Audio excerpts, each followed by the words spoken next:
From the WNIN Tri-State Public Media Center in downtown Evansville, I'm David James, and this is 2 Main Street. So, what's it like being a reporter covering breaking news? Being on the scene of an horrific event where lives are lost and first responders are scrambling to save other lives. It's chaos, and you are an eyewitness, trying to keep your cool and letting your listeners and viewers know what's going on. My guests are 2 veteran local journalists, John Gibson and Jay Zimmer. John is a familiar voice on WNIN FM, hosting Morning Edition, providing local news updates, weather and traffic, and Jay covers local news for WIKY Radio and is a former TV news reporter for WFIE TV and other news stations. This February marks the 30th anniversary of the crash of a military aircraft into a hotel and restaurant along Highway 41 in Evansville. 16 people died, 9 at the former Drury's Inn, 2 at JOJO'S restaurant, which is now a Denny's restaurant. Also killed in that crash, the 5-man crew of the Kentucky Air National Guard plane. My guests, Jay Zimmer and John Gibson, covered the crash and the aftermath. So, Jay, welcome. Let's start with you. Okay. Jay Zimmer, where were you when the plane went down? I was substituting for a photographer that day at Channel 14. We were a man short, and another reporter and I had gone to the Republican headquarters when it was on Fairs Avenue to cover the announcement of a man for Congress. Who was that, Murdoch? I believe it was Richard Murdoch. Richard Murdoch. I think you're right. I think it was Richard Murdoch. That story never got on. I bet. We came out of the Republican headquarters after that news conference, and Patricia Kleinman and I, that's who I was working with, now Patricia Winesapple, saw the fireball. And we thought, well, we better check this out. We get in the car, and the news director, C.J. Butine, is screaming on the radio. I mean, literally screaming. And he was laid back, so for him to be screaming was amazing. And he's saying, get to Lynch Road and 41 immediately. Get there immediately. There's something happening. Let me know if we need to send a live truck. So recognizing the urgency in his voice, I was driving a little over the speed limit. Mm-hmm. A little. And I made a left turn out of the right-hand lane on Diamond Avenue getting onto 41, and I could see smoke. Everybody talks about the smoke. The smoke was billowing into the air, and the police were already on the approaches to that area. They were trying to wave us off, and I was thinking, no, I'm not stopping. And I went on through, and we hit while we were driving, Patty was across the front seat, and she was changing the tape in the machine, because we had the beta cams, as you remember. She was changing the tape in the beta cam and putting a fresh battery on it. When we got there, I hit that Shell station that was across the street, still doing 85 miles an hour. And we stopped the car and slammed it into park, and I peeled out of the car and grabbed the camera. Didn't matter where I was shooting. I set the focus ring on infinity and just rolled the tape because everything was burning. That's what I remember more than the smoke, David.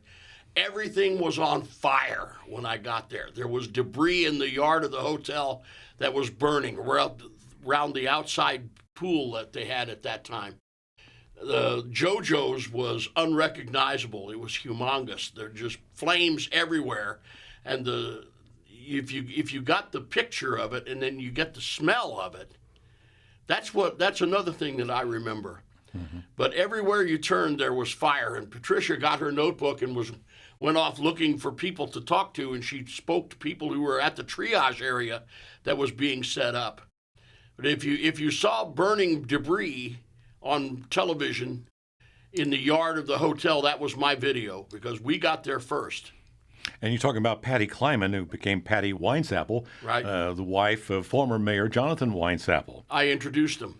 Well, that's another story. Okay. Sure is. Well, you can't pass that one up. Where'd you introduce them at? I don't remember it. It was at an event that we were covering, and Jonathan was one of the featured speakers, and Patricia was off that day and came along. She was at the same event for some reason. But Jonathan's forgiven me. No, I'm kidding. They've got a wonderful marriage, and I've enjoyed them both for a long time. Okay, let's get to John Gibson. Were you at that same news conference, John, when you got the news? Yes, I was covering that news conference for WIKY, not far from the crash site there on Fairs Avenue. The news conference had ended, And as it turns out, now I wish I'd hung around a few minutes longer, because what I did, I started to head back to the station. I got in my station vehicle and headed back towards the west side of Auburn Hill. Yes, indeed. But I was on Diamond Avenue, headed west, in that direction. And we had a noisy police scanner in our station vehicle. It's crackling, it's beeping, it's doing all these things. And at one point, as I'm driving on Diamond Avenue, I thought I heard the words plane crash. And I said, really? Plane crash? So I'm trying to, zero in a little bit more on what I'm hearing on the police radio. And I'm approaching Stringtown Road there on Diamond, and I noticed the stoplights were out there at Stringtown and Diamond. I thought, that's odd. But then I'm beginning to hear more stuff on the scanner, the police radio. So I said, well, I'd better head for the airport. So I turned around, got the vehicle turned around, and that from right around there, around Stringtown and Diamond, is when I saw the large, huge column of black smoke. From that distance, it really looked sort of like a mushroom cloud going up. It did. So I like Jay, I hit the gas and started heading for that smoke. I was radioing back to the radio station, telling them, what I'm hearing and what I knew. And, as the time was going on, I was picking up, bits and pieces from the police radio that a plane had crashed into the rear of the JOJO'S restaurant, and that both the restaurant and the next door hotel, the Drury Inn, were on fire. So I'm just zipping out that way as I'm going along Diamond Avenue. I've got police cars and other emergency vehicles also screaming in that direction. As I got there, I was running a couple of minutes behind Jay, unfortunately for me, and so I got as close as I could. Had to park the vehicle there along the shoulder of Highway 41 there, just south of Lynch Road. And of course, I'm seeing the smoke and the flames billowing out of the two buildings. And so, you have to remember, this is February 1992. And mid-morning, wasn't it? Yeah, it was about 9:45 when the crash happened.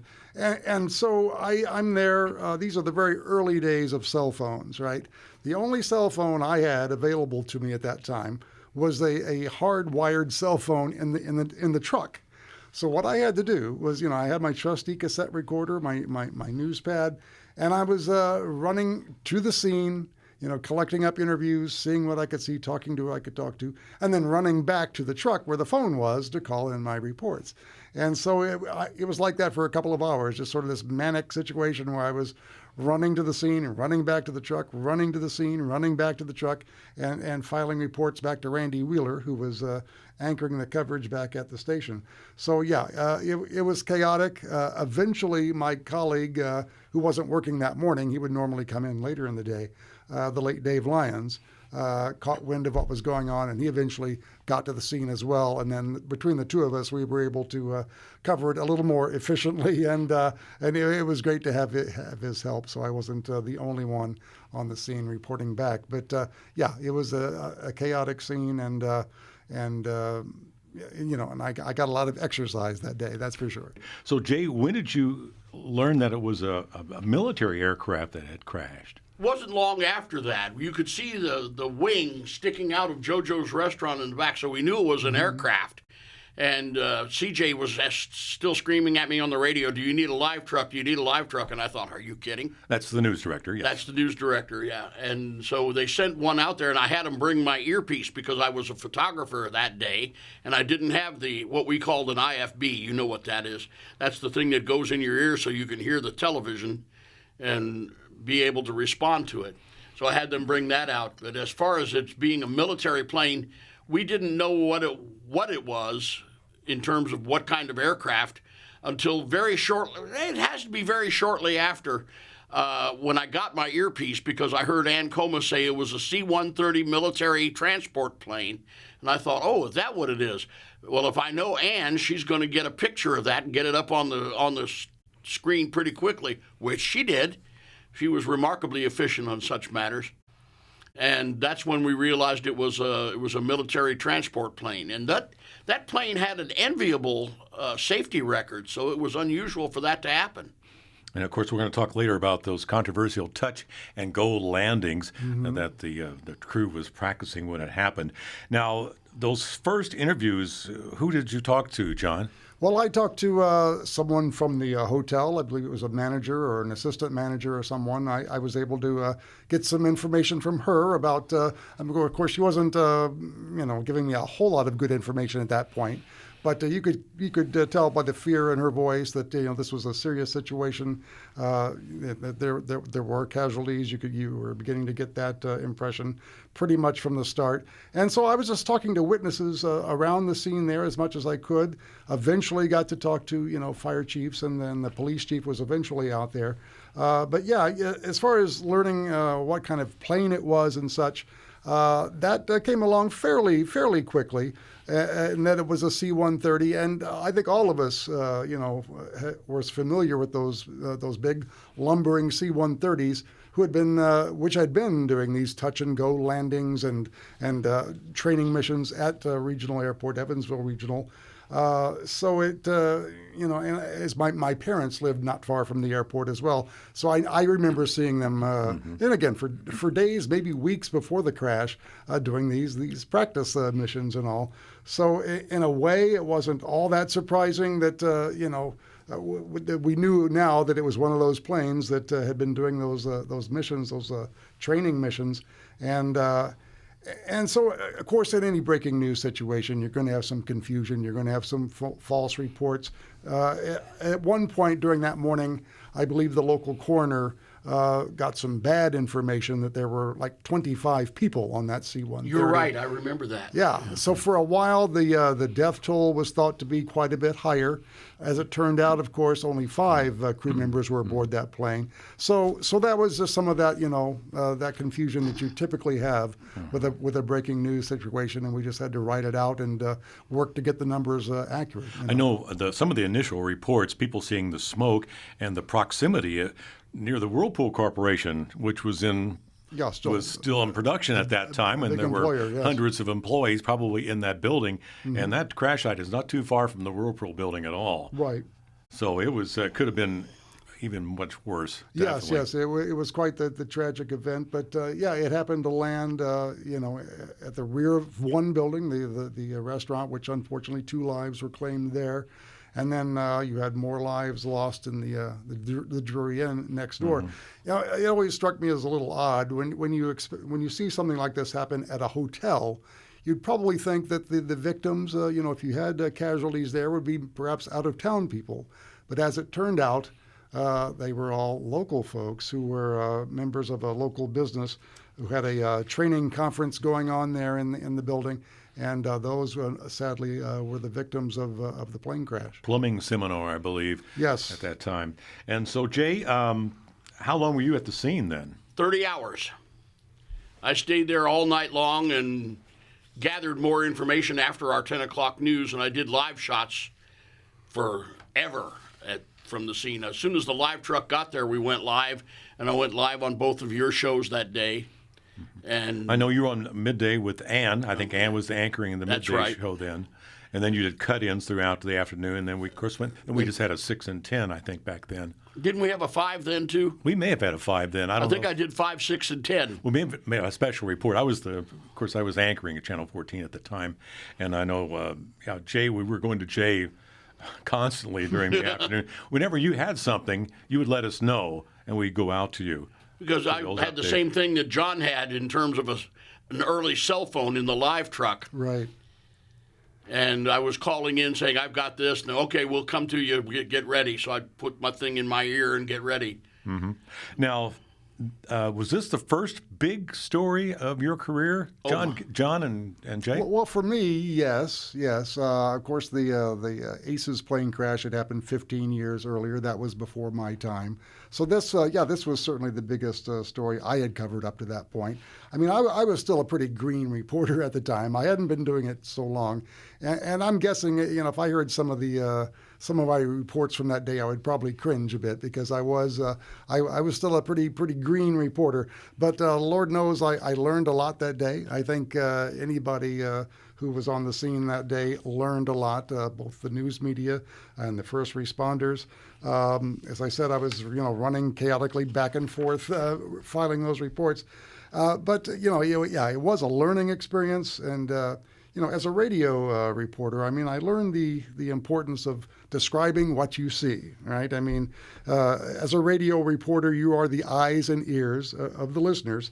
And it sounds simple, but it's very important to paint an accurate, vivid picture of what you're seeing and what people at the scene are telling you, and to convey it to the thousands of people who are listening. And they're depending on you to describe what you see. You're there, they are not. So I learned a lot that day about describing a scene and painting that picture for folks who are listening and depending on you. And just the opposite for a TV reporter, people want to see pictures. Exactly. They want to see what's going on, so that's your focus, is get that shot. That was something that I remember doing a lot that day, because I was standing right in front of the fire. You could see the fire behind me, and I would often step out of the way and let people see that without me being in the middle of it. Right. So what were the first responders? Were they standoffish? Were you able to approach them, or would you just leave them alone for a while? I left them alone for a while, but when I started needing to get sound bites for our television reports, I started just kind of gingerly asking them. I didn't just walk up and stick a microphone in their faces. Right. I had learned that lesson a long time before. But I would say, is there anything you want to tell us? What's going on? What are you feeling? What are you seeing? And they would open up.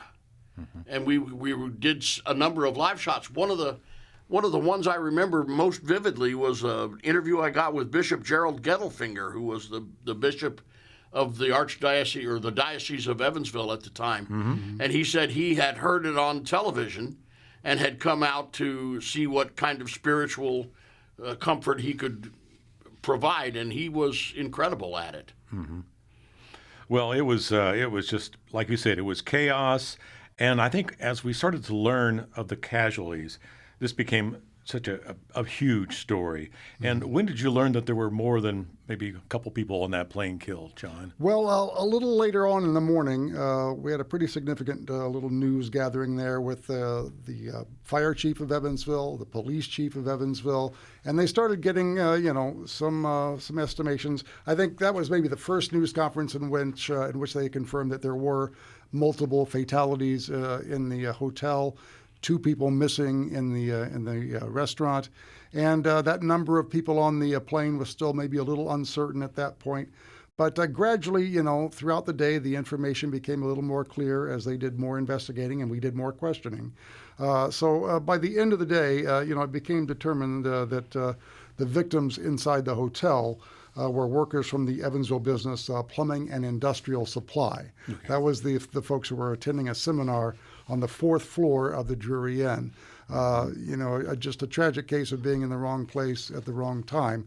When the plane crashed into the rear of JOJO'S, it sent up that fireball that we've talked about here, and that sent flames right into the 4th floor of the hotel next door there, and that's where those workers from Plumbing Industrial and Industrial Supply were attending that seminar. Room 416 right.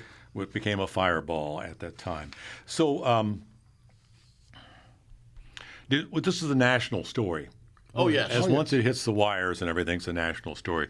Did you have to feed anything to the networks, Jay? I fed to CNN from another station's live truck that was sent there as a contractor to CNN, but I was feeding them, and they were wonderful to work with. I enjoyed them a lot.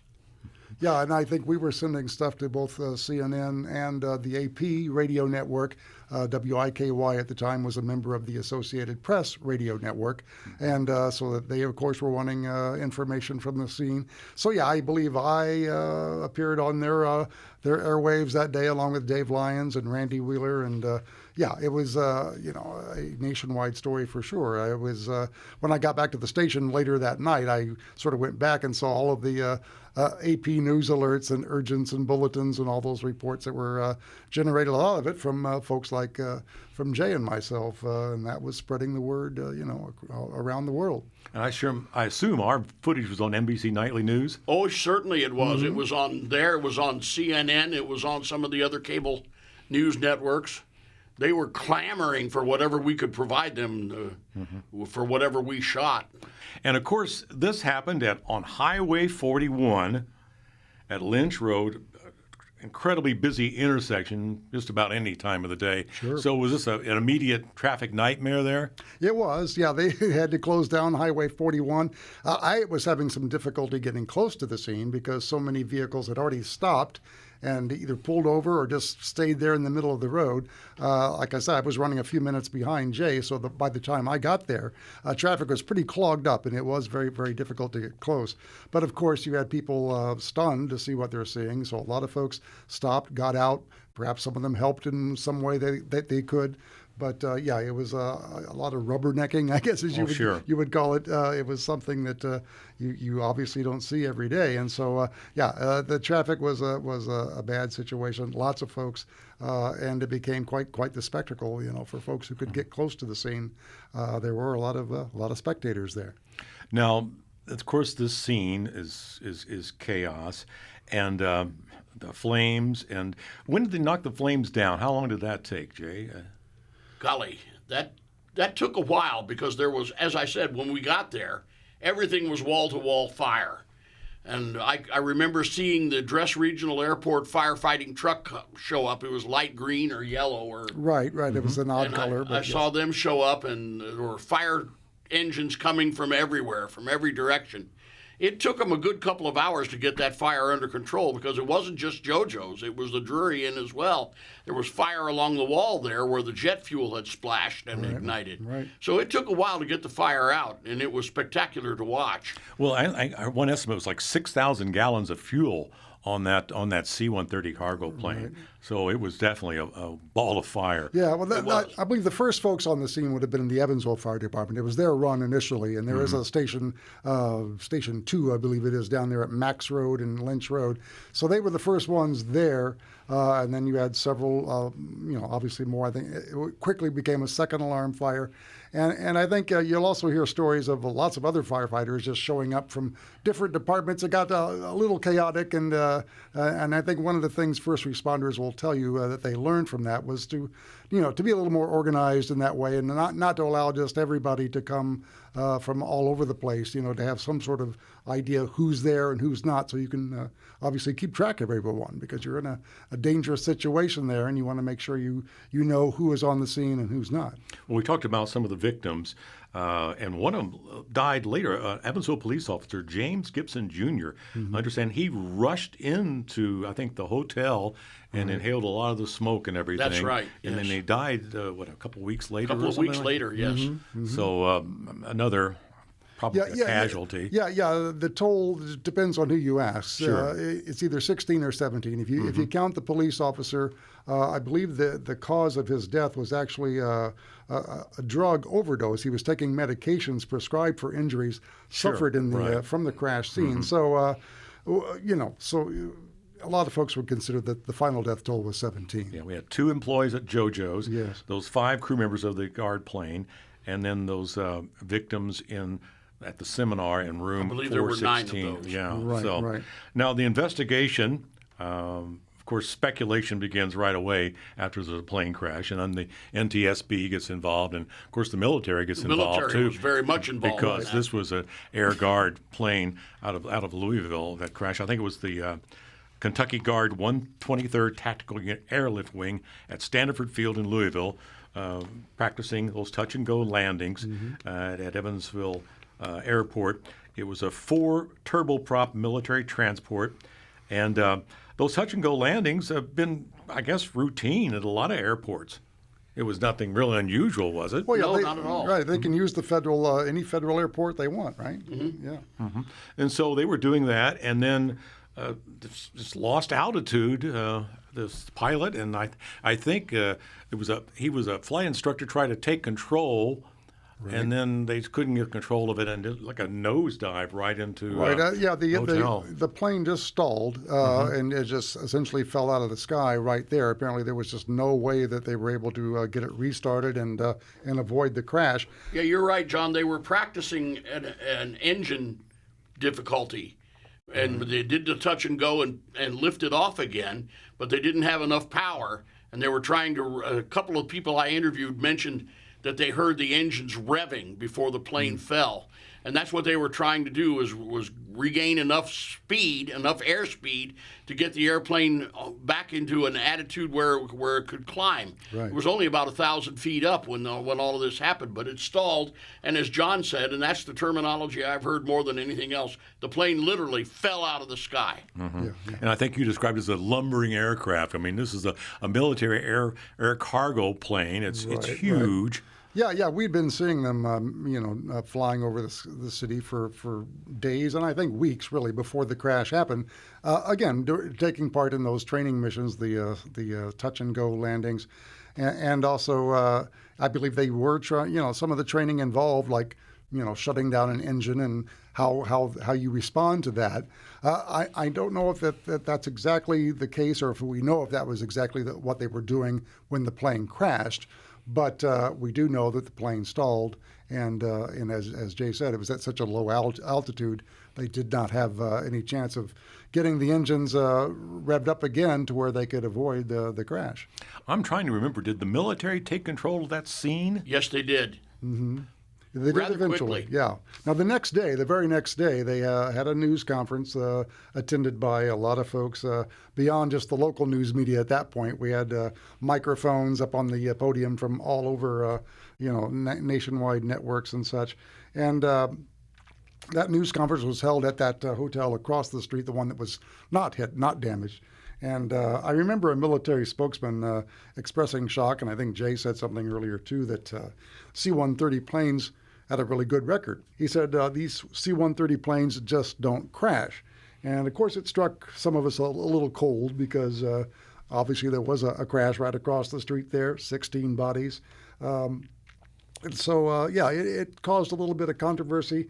And the Kentucky Air National Guard agreed not to fly any more training missions at Evansville Regional after that crash. And they haven't since. Jay, when was your first live shot from the scene? Couldn't have been much later than 11:15. It was like about 10 o'clock or a little before 10 o'clock when it all happened. And we got there so fast. And with news director C.J. Butine hollering, "Do you need a live truck? Do you need a live truck?" We got one out there pretty quickly. So it was probably a little after 11 o'clock, and then I did live shots for probably every 15 to 20 minutes for the next day and a half. Right. Now, you mentioned this earlier, John Gibson, that as a reporter, or as a kind of relatively new reporter at the time covering this accident, and you did learn some lessons about covering such events, and what are some of those lessons? Well, as we mentioned earlier, especially if you're working for radio, and this, of course, was long before everyone had a camera in their pocket, and you'd be doing a Facebook Live or something today. The most important thing was describing what you see and gathering up the information, making sure you've got accurate information, and that's very difficult in a breaking news situation. In fact, if you listen to when breaking news is happening on NPR, they'll pretty much tell you from the start, you have to remember that some of this information will likely change as we learn more and as time goes on. But you're just looking for those reliable sources, those eyewitnesses. And for me, working in radio, the big key was just remembering that you are the eyes and the ears. And you've got to paint that picture, with your words and with the descriptions you're receiving from people at the scene and what you're seeing. Because again, you are the eyes. They're not there. You are. You've got to describe what you see and work do your very best to provide an accurate picture of what you're seeing there. And of course, I was recording people. We were playing back sound bites, right from the start, of folks I was talking to again paint that picture and present the an accurate summation of what's going on. Of course, your adrenaline is fired up yes. on something yes, like by this, all means. and you got to control yourself and Right. kind of relax just a minute here and get it done. But it's hard to control all your emotions on something like that. Oh yeah, it is, and the adrenaline's rushing, and again, that's where you have to be careful and not allow yourself to perhaps say something that's not 100% a fact or that you don't know for a fact at that point.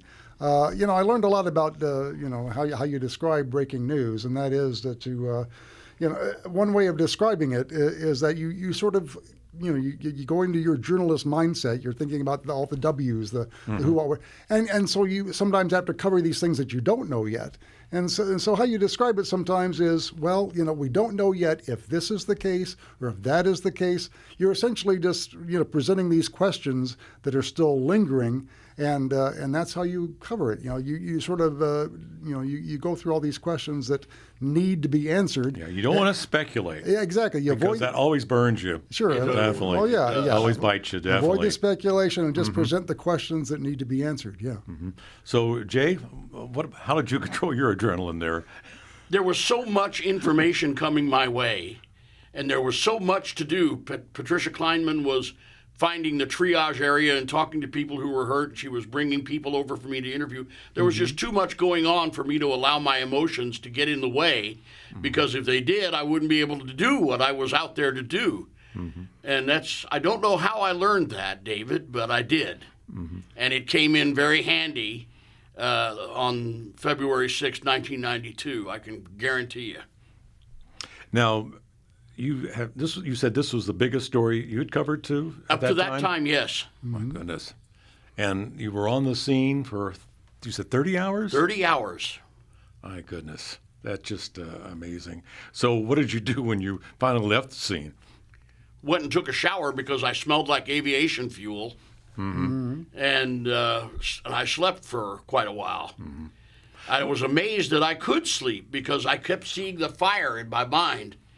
And as I said, the combination of senses, the sights, the sounds, and the smells, they're with me to this day, 30 years later.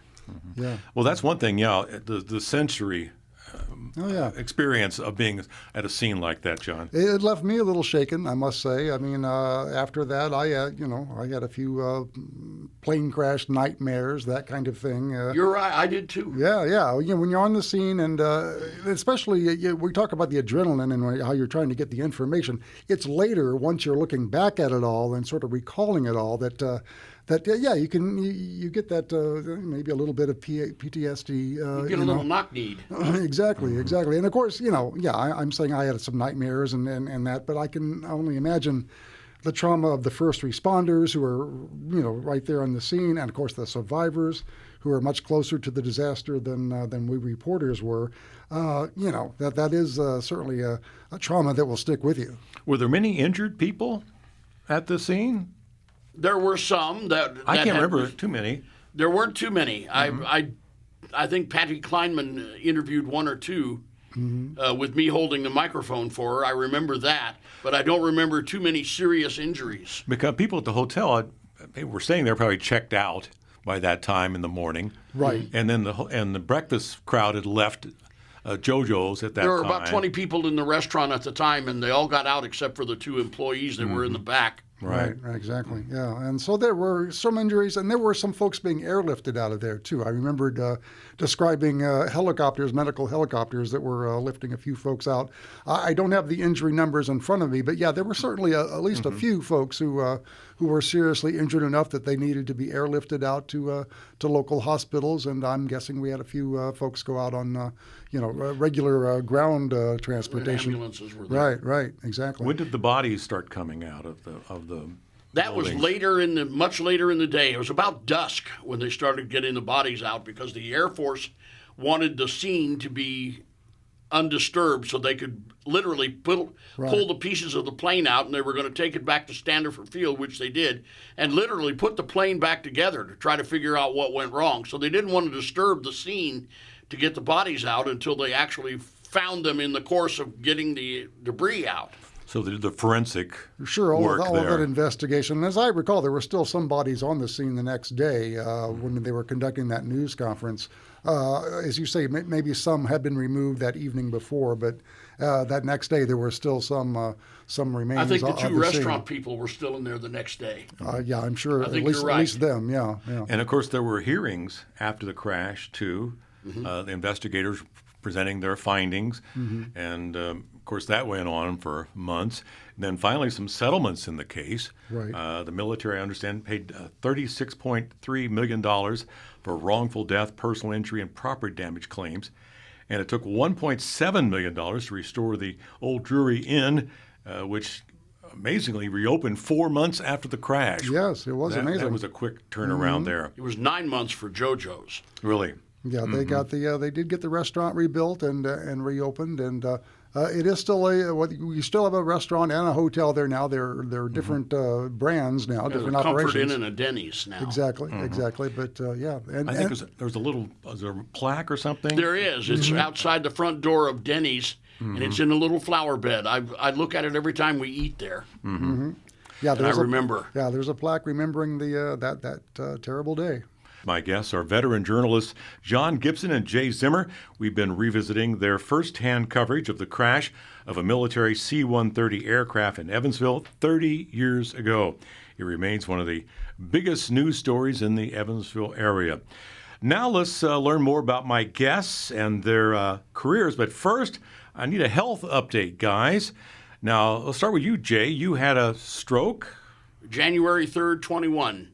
Yes, I did. And have you fully recovered? Well, as fully as I can. As you can probably tell, there are some speech issues that are very minor, but they're still noticeable, and some aches and pains that I have now that I haven't had before. But of course, age has a lot to do with that. Where were you at when you suffered your stroke? At home, I was just getting up to get ready to go to work. I go to work at like 2:15 in the morning. And I had just gotten up, and I was heading for the bathroom, and I fell, which I don't do. My balance is one of my assets, and I managed to get up, and then I fell again, and my left side wouldn't work. So I called to my wife, Sonny, I've got a problem. And once I got back on my feet and I felt better, I thought, well, I'm just going to go ahead and get dressed and go to work.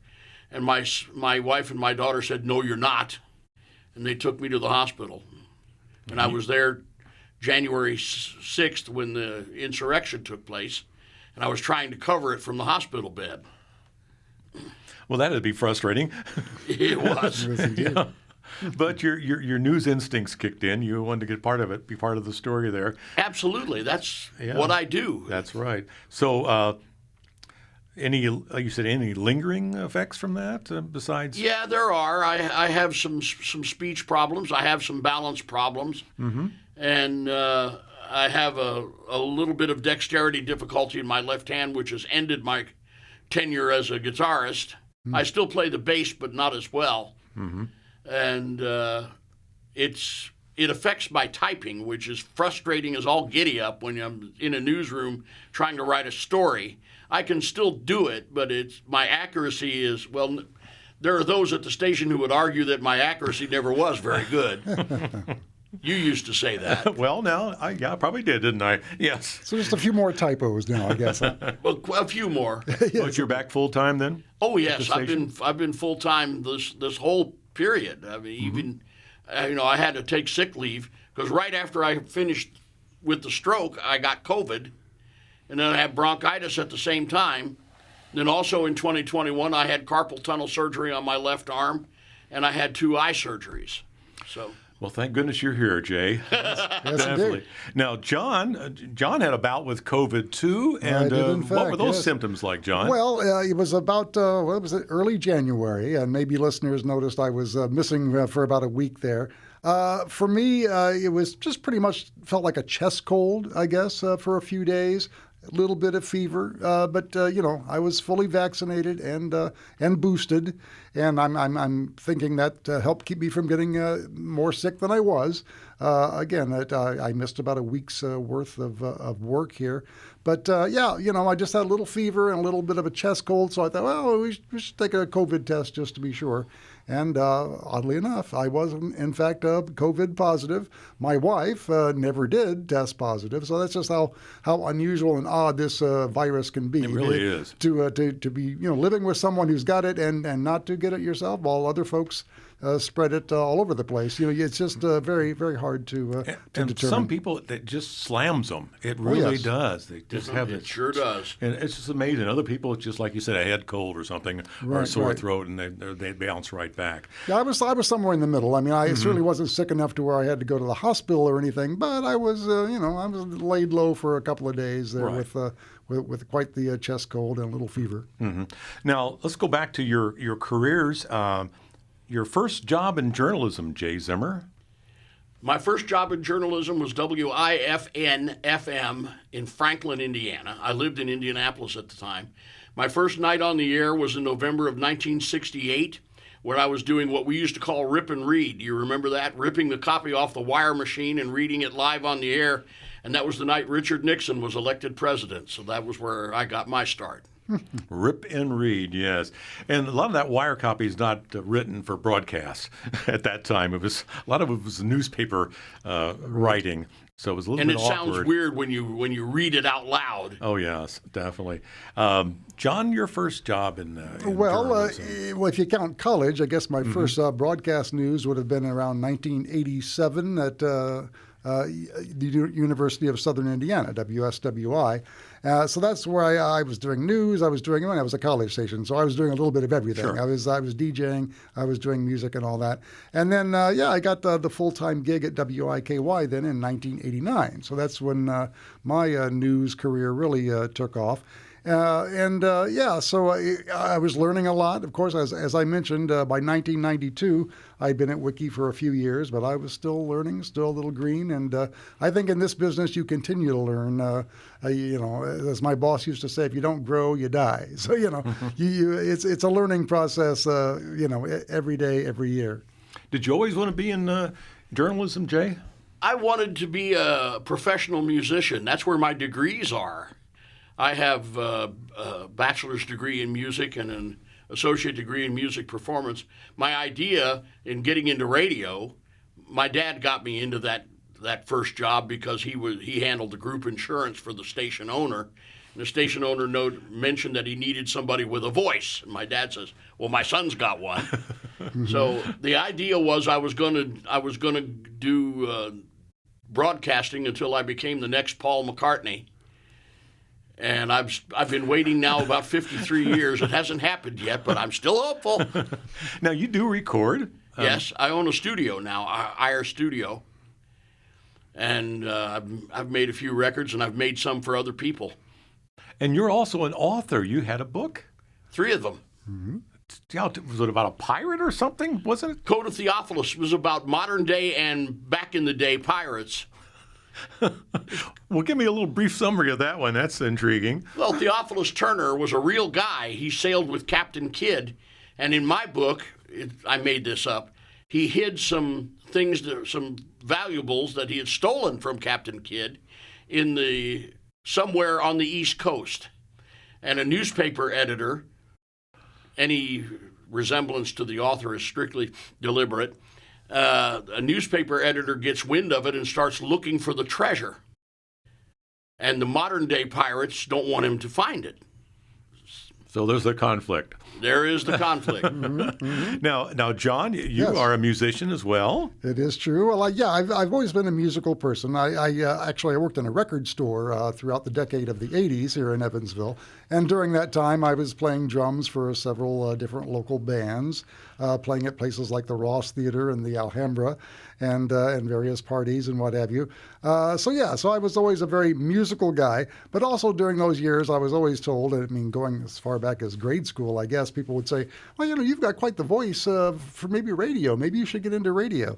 And so after several years at the record store, I met someone who, in fact, did say, well, you should come out to USI and, get on the campus radio station there. And so sure enough, eventually I made that career change, got into broadcasting, and I've been on the air ever since.